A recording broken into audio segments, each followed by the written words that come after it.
কাকাই, কাকাই শুনছো? হ্যাঁ বলো, ভেতরে এসো।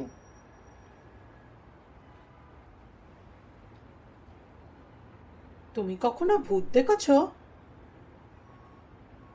ভূত? হ্যাঁ, সে তো দেখেছি বই কি। তাহলে আমাকে একটা গল্প বলো না। হুম, ঠিক আছে, বসো। তোমায় একটা সত্যি ঘটনা বলি। অনেক বছর আগেকারের গল্প, বুঝলে। সবে সবে ব্যবসা শুরু করেছি, আর তখন ব্যবসার খাতিরে ট্রেনে করে নানা জায়গায় যাতায়াত করতে হতো। একবার শীতকালের রাত, প্রচন্ড ঠান্ডা পড়েছে। সেবার লাস্ট লোকালটা পেয়েই গেছি। বাড়ি ফিরছি, হঠাৎ ট্রেনটা থেমে গেল। একটু চমকে উঠল। কি হলো রে বাবা এখন? এদিক ওদিক দেখি, ট্রেনে প্রায় কেউ নেই বললেই চলে। সামনে দুজন লোক বসেছিল, তারা দেখি নিজেদের মধ্যে কি সব আলোচনা করছে। আমি তাদের জিজ্ঞেস করলাম, দাদা, কিছু বলতে পারবেন কি হলো? কি বলি, মনে হচ্ছে খারাপ হয়ে গেছে, সময় লাগবে, এই বলে তারা নেবে গেল। আমি তাও কিছুক্ষণ বসে রইলাম, যদি ট্রেনটা ছাড়ে। নিবে যাবই বা কোথায়? মাঝপথে থেমেছে, চারদিকে ধুধু করছে ফাঁকা মাঠ, চাঁদের আলোয় যা কিছু দেখা যাচ্ছে তাই।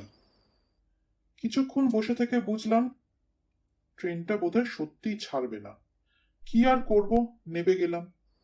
নামতেই গাটা যেন শিউরে উঠল, বুঝলে। কেউ কোথাও নেই, একেবারে নিস্তব্ধ, শুধু ঝিঝি পোকার ডাক শোনা যাচ্ছে। আমি মাঠের মধ্যে দিয়ে হাঁটা শুরু করলাম। কিছু এগিয়ে রাস্তা খুঁজে পেলাম, বুঝলাম আশেপাশে নিশ্চয়ই কোনো গ্রাম আছে। ওই রাস্তা দিয়ে এগিয়ে গিয়ে একটা বাড়ি খুঁজে পাই, বেড়া দিয়ে ঘেরা, অন্ধকার। বেড়াটা খুলে ভেতরে গিয়ে বুঝলাম বাড়িটায় কেউ থাকে না। বাইরে একটা ল্যান্টার্ন ঝুলছিল, সেটাকে জ্বালিয়ে ভেতরে ঢুকি। বাড়িটার মধ্যে প্রচন্ড ধুলো ময়লা চারদিকে, কিন্তু সত্যি কথা বলতে আমার মনে মনে আনন্দই হচ্ছিল। যাক বাবা, একটা রাত্রির কোনো রকমে কাটিয়ে দেওয়া যাবে, এই ভেবে ধুলো ময়লাটা একটু পরিষ্কার করে ওখানে একটা তক্তা ছিল, তার উপরে শুয়ে পড়লাম। এত সুন্দর একটা বাড়ি ছেড়ে কেউ কেনই বা গেল? এইরকম নানা কথা ভাবতে ভাবতে কখন যে ঘুমিয়ে পড়েছি নিজেই বুঝতে পারিনি, বুঝলে। তখন রাত কটা হবে কিছু খেয়াল নেই, তবে প্রচন্ড শীত করতে লাগলো। থরথর করে কাঁপছি, বুঝতে পারছি একটা ঠান্ডা হাওয়া আমার উপর দিয়ে বয়ে যাচ্ছে। আমার মাথার উপরে কেউ একজন দাঁড়িয়ে আছে, আর তার কনকনে হাত বোলাচ্ছে আমার মাথায়।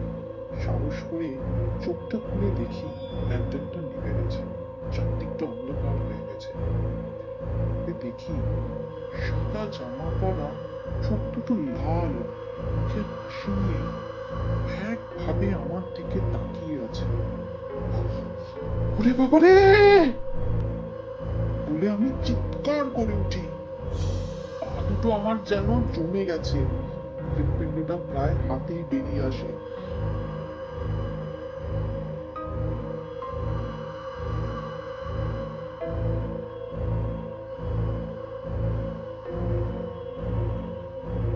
আহ আহ আহ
এসো এসো এখানে, এসো এখানে, এসো আমার কাছে এসো, এসো আমার কাছে এসো, এসো আমার কাছে এসো, আমার কাছে এসো।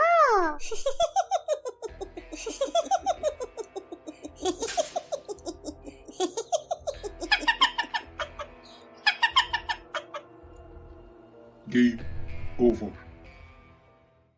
এরপর আর আমার কিচ্ছু মনে নেই। পরের দিন সকালে জ্ঞান ফেরে, দেখি আমি স্টেশনে এক বেঞ্চে শুয়ে আছি। আশেপাশে অনেক লোকজন নিজেদের মধ্যেই বক বক করছে। ওই বাড়িটা তো ভুতুরে। অনেক বছর আগে ওই বাড়ির বউ ওই পেছনের কুয়োতে গিয়ে আত্মহত্যা করেছিল। ওই বাড়িতে কেউ যায় না, আমরা ওই রাস্তায় মারাই না রাত্রির বেলা। অনেকে তাকে দেখেছে। আমিও তো তাকে দেখেছি। আমি আর কোনো কথা না বলে সবাইকে হাত জোর করে ধন্যবাদ জানালাম। গিয়ে তারপরের ট্রেনেই সোজা বাড়ি। সত্যি কথা বলতে এর আগে ভূত প্রেতের বিশ্বাস আমার কোনোদিনই ছিল না, এখন আছে। কিন্তু ওই ঘটনাটা মনে করলে আজও আমার গাটা শিউরে ওঠে। কি যে দেখেছিলাম কে জানে।